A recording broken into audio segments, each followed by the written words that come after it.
Now, from CBS News Miami, this is Facing South Florida with Jim DeFede. Welcome to Facing South Florida. I'm Jim DeFede. On September 30th, the state's new Chief Financial Officer, Blaise Ingoglia, held a press conference in Pembroke Pines in which he made a stunning announcement. He said his team had conducted a high-level spending comparison and audit of Broward County government, and the results, well, they were not good. We increase the budget every year for inflation and population, and then got to a number of where the budget should be today if you increased it just by inflation and just by population. Then what we did on top of that is that large government budgets such as Broward are very inefficient. The larger they get, the more inefficient they become. So what we did is we added not one but two buffers on top of that, and then we got to the number. That's the number where the budget probably should be or could be. And once you calculate that, you will start seeing that Broward County has added an extra $190 million in excessive, wasteful spending in its general fund budget. $190 million is a truly staggering figure. Now, the Broward audit was just one of several announcements he's made in recent weeks. He kicked off his tour in Jacksonville in mid-September. The city of Jacksonville is overtaxing and overspending your money to the tune of almost $200 million. A week later, he was in Hillsborough County. Our numbers reveal that Hillsborough County is excessively spending to the tune of $278 million. The next day, it was Alachua County. In Alachua County, there is about $84 million worth of wasteful spending. And here he was in Seminole County on October 7th. Seminole County blew past that number. In our estimation, $48,445,891.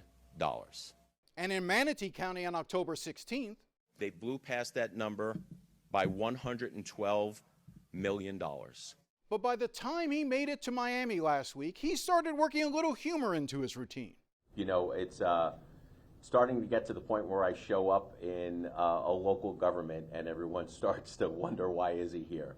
In fact, I think one of my friends said I'm starting to turn into the Jim Cantori of wasteful spending. So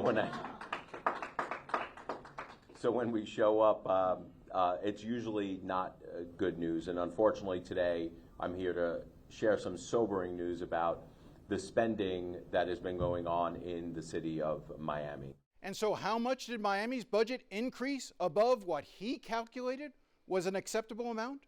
The city of Miami blew past that number by $94 million. That math doesn't math. It doesn't make sense. But he appears to have saved the best for last. On Thursday, he hit Miami-Dade County. I'm here to tell the people, the great people of Miami-Dade, how much their local government has overspent and overtaxed them.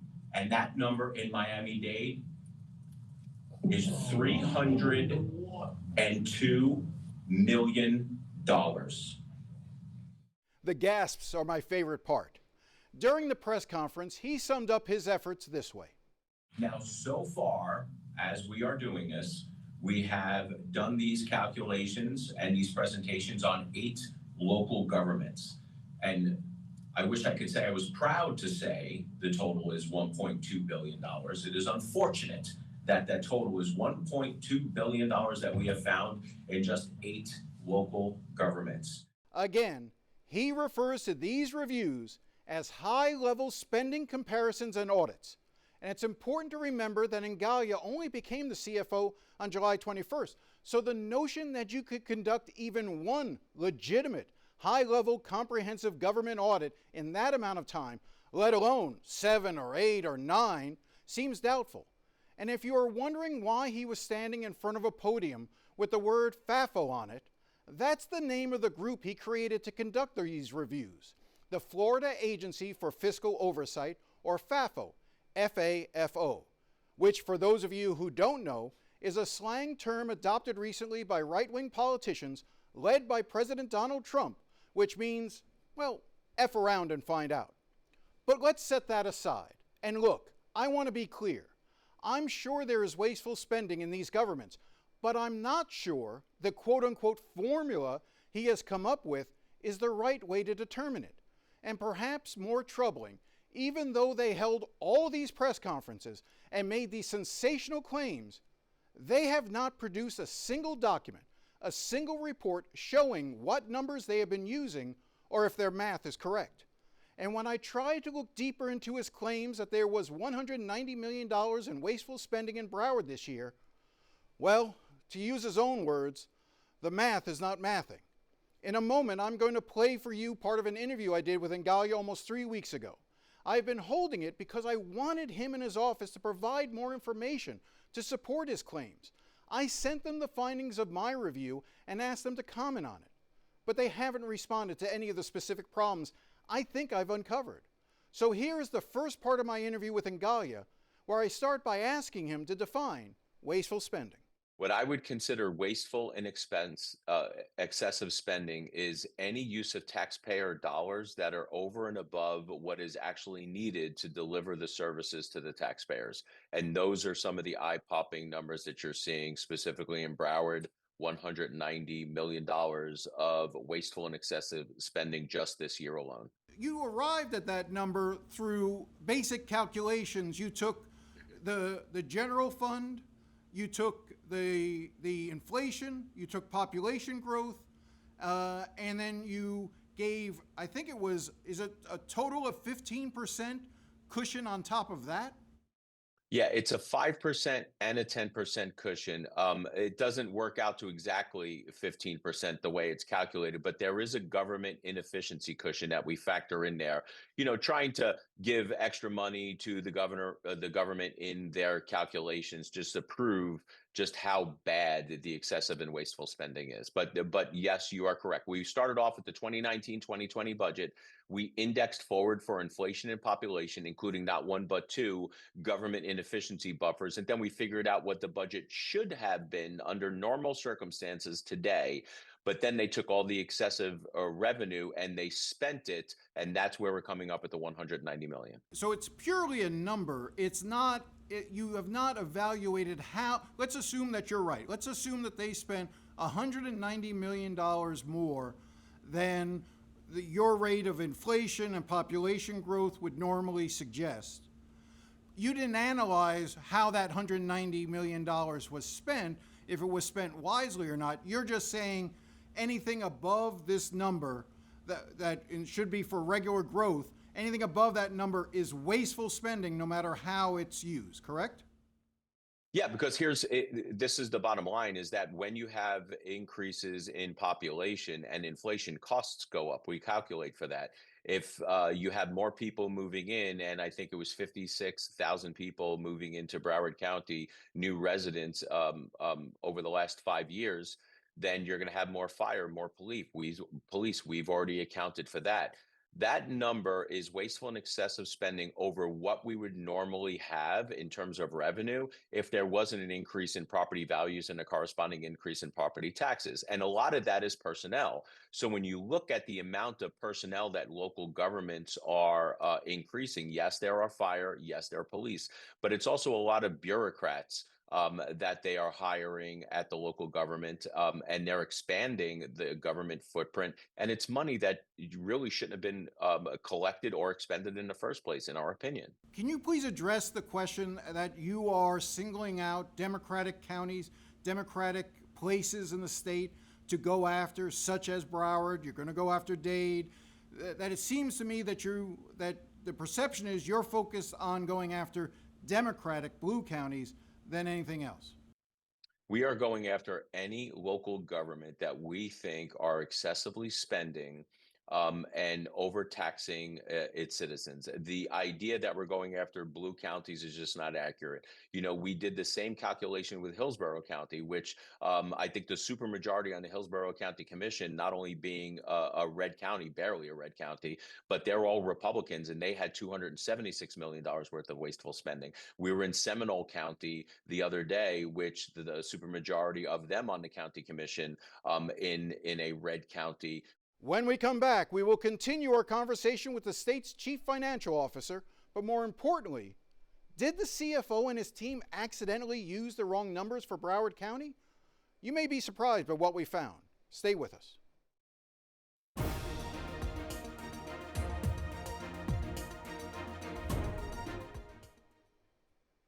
Welcome back. The accusation that Broward County has $190 million of wasteful spending this year is a staggering charge, and I realize most people who live in Broward probably agree with Ingoglia and believe government is filled with lazy, do-nothing bureaucrats. And again, I am sure there is wasteful spending. But if you are going to attack government and accuse them of violating the public trust, you better make sure your numbers and your facts are correct. And for weeks, I have been trying to confirm what the CFO claims is happening in Broward, but I haven't been able to do it. And the problem is that while Ingoglia has made these claims against Broward and a half a dozen other counties and cities, he hasn't provided the actual supporting material to back up his headline-grabbing complaints. So let's go through it again. He bases everything on a formula. You start with fiscal year 2020 and then adjust each year for inflation and population, and add what he describes as a 10% and 5% cushion. And as you heard in the first block, he argues if government grows beyond that number, it's automatically considered wasteful spending regardless of what it was used for. But what if the numbers you plug into the formula are wrong? Let's start with population. He claims Broward's population grew from fiscal year 20 to fiscal year 25 by 56,862 residents. But he doesn't say where he came up with that number. As I understand it, the best source for population growth that is widely used by economists and government officials comes from the University of Florida's Bureau of Economic and Business Research. And according to them, they report that Broward's population has increased by 75,603. That's a significant difference. Now let's look at inflation. The CFO's office has not released where they came up with their inflation numbers, but in my conversations with Ingoglia, he said they had inflation increasing in Broward by 24% in the last 5 years. But according to the U.S. Bureau of Labor Statistics Consumer Price Index, for Miami, Fort Lauderdale, and West Palm Beach, the inflation rate over the last 5 years is actually 29%. Again, that's a big difference. But perhaps the greatest problem in the CFO's formula is the number his team used as their starting point for 2020.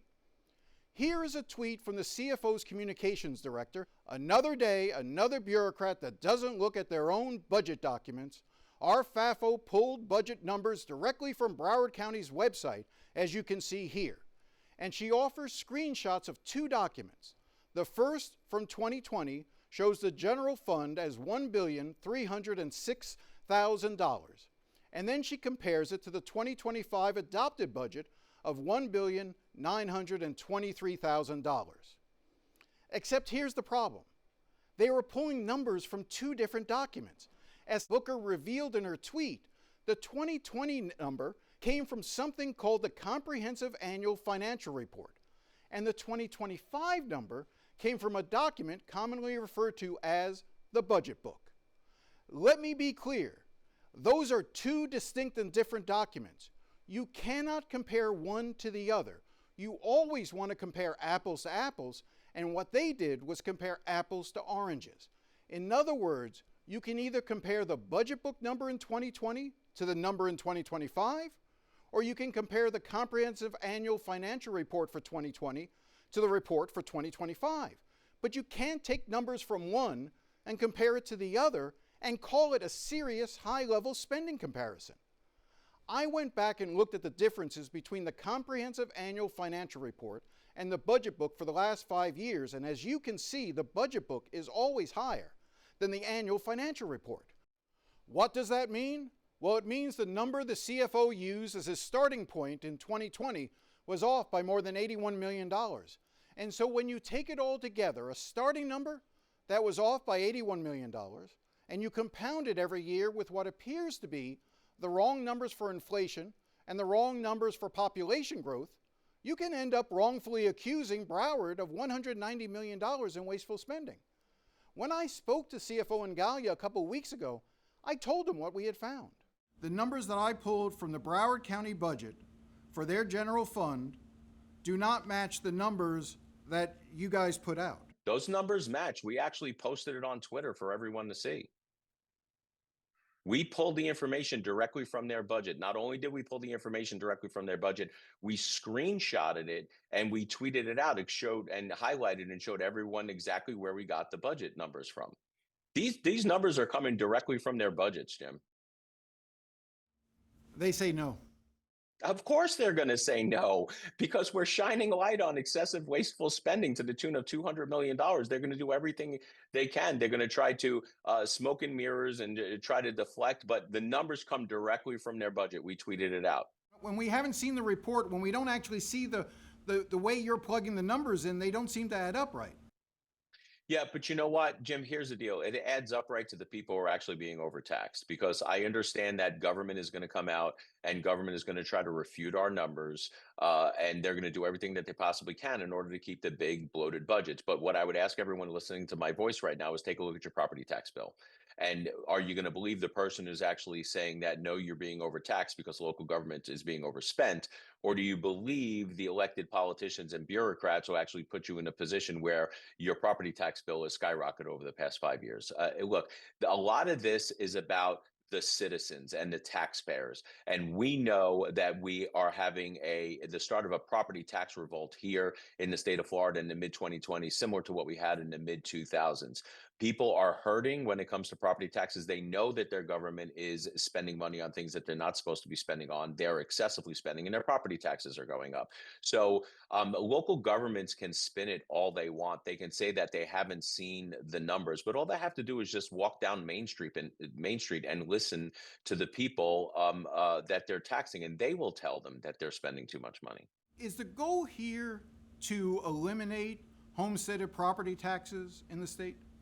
In other words, are you trying to begin to make the case that there is so much wasteful spending that we don't need to have homestead property taxed any longer? That if the governor has basically said that he thinks it's wrong that people pay rent for their property that they reside in. Do you share that view that people should not have to pay property taxes if they're homesteaded? I do. I think that is a lofty goal that the legislature should try to attain. I think the goal here is elimination of property taxes on homesteaded properties altogether. And then on top of that, could you imagine the prosperity we would have here in the state of Florida? We would be the only state in the nation that have no personal income taxes and no personal property taxes on homesteaded properties. You want to talk about creating generational wealth?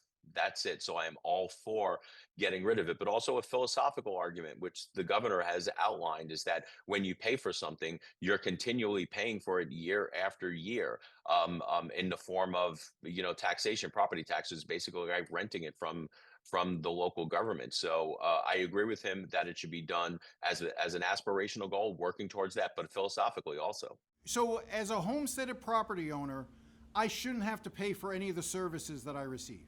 That's your. No, I didn't say that because you're actually paying for it also in other ways, through sales taxes, through sales tax, when you use your cell phone, the CST tax. So the general fund budget is made up from other revenue sources other than property taxes, but property taxes are a big portion of that. But let's not forget that the majority of ad valorem taxes in the state of Florida are paid by non-homesteaded properties. Let me just sort of wrap up by asking, by sort of coming full circle. It just seems to me that you're trying to convince the public that they can receive services and not have to pay for them. No, that's not what we're saying, Jim. What we're saying is that they're being overtaxed for the amount of services that they are actually receiving. Yeah. We will. Jim, the numbers are Jim, the numbers are the numbers. We look, when we release these numbers, we go through them and we have teams of CPAs. We have the Department of Revenue that are actually making sure that we are calculating it correctly. We're taking painstaking steps and double and triple checking our numbers. You know what? I've been calling BS on local governments and governments over the last 20 years. You know, locally when I did Government Gone Wild, nationally when I was one of the first people to start calling out the excessive waste in the federal government. Not once has anyone been able to say that any of our information was correct. In fact, it was incorrect. In fact, it was validated as being correct. So I like our track record with shining the light on waste, fraud, and abuse than somebody that's actually trying to keep the waste, fraud, and abuse. Yeah, you see, you could just, but that's the point. You just yell waste, fraud, and abuse often enough and you get everyone on your side, because who's in favor of waste, fraud, and abuse? Yeah, but you know what people are also in favor of? Lower property taxes and property tax reform. Look, people are hurting right now. Property taxes, we are getting to the point where if you're in between 20 and 30 years old, it's almost impossible to own and buy your first home right now because of property taxes. And it's really hurting affordability. And this is another thing that you don't hear from local governments. Local governments talk out of both sides of their mouths. They say we need more affordable housing, we need more affordable housing. But when we showed them how to get affordable housing by reducing property taxes on people, they're not interested in that. They're just interested in putting money into another nonprofit and subsidizing instead of reducing their own budgets themselves. I'm sorry to say, but that's exactly what it is. Now I want to make something perfectly clear. I don't think the CFO or anyone in his office deliberately got the numbers wrong. I just think they likely made a mistake, which can happen when you are trying to rush out all of these supposed audits. If this was a real audit, they would have met with Broward officials, gone through the numbers with them in private, and then, if there was a mistake, it could have been caught sooner. But they didn't do that. Instead, they just rushed it out in a press conference. And as far as the numbers for Miami-Dade, Miami, and the other counties around Florida, I haven't had a chance to see if there are similar questions and concerns with those calculations. And even if I did, I know this whole exercise is a bit of a fool's errand on my part. I understand that it doesn't matter if I or anyone else proves that these numbers are wrong or that they fail to consider all of the unfunded mandates the state of Florida has placed on local governments in the last 5 years. The public will always believe someone who tells them the government is ripping them off, because it comforts us to think we can fully fund police and fire and build roads and have parks and libraries and everything else we demand from local government without having to pay for them. All we need to do is just cut this waste. If only it was that simple. We'll be right back.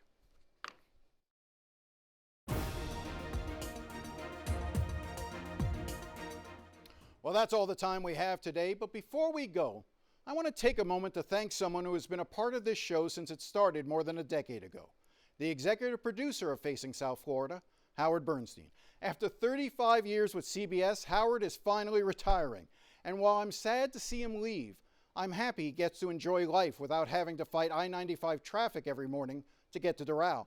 The only reason I can do what I do in front of the camera is because of the work Howard and countless others do each week to bring this show together behind the scenes.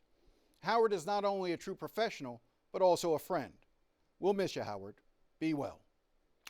All right, now, if you have any thoughts or comments about today's show, feel free to contact me at jdefede@cbs.com. Thanks again for watching, and enjoy the rest of your day.